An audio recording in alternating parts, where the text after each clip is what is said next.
বাংলায় একটা প্রবাদ আছে, চুরি বিদ্যা পরবিদ্যা, যদি না পড়ো ধরা। ঠিক বলেছো। যারা শপিং মল থেকে কেনাকাটা করো তারা এই টেকনিকটা ইউজ করতে পারো। अंदर वाला टी शर्ट भी यहीं का है। घर का है, घर हाय रे भगवान। यही का टी शर्ट अंदर भी कुछ पहने हैं। मम्मी मामा कैसा लगा ये सॉरी मामा कैसा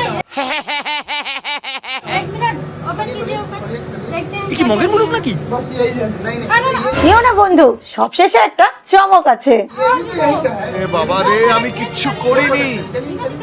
घर से पहन का है नहीं घर घर से पहन का है नहीं घर আমি বিশ্বাস করি না।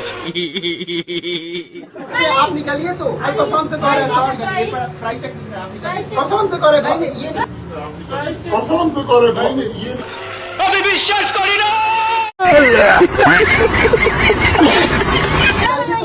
मैं खोल दूं मैं निकालिए आप निकालिए, ओपन कीजिए।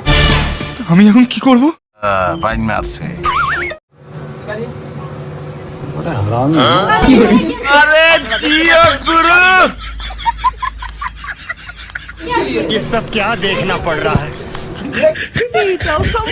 টি শার্ট চুরি করেছিস ঠিক আছে, কিন্তু এটা কেন? এটা গার্লফ্রেন্ডের জন্য? গার্লফ্রেন্ডকে একটা ব্রা দিবি, তাও ঝেড়ে? এটার কোনো মানে আছে? ভালো হয়ে যা, এখনো সময় আছে।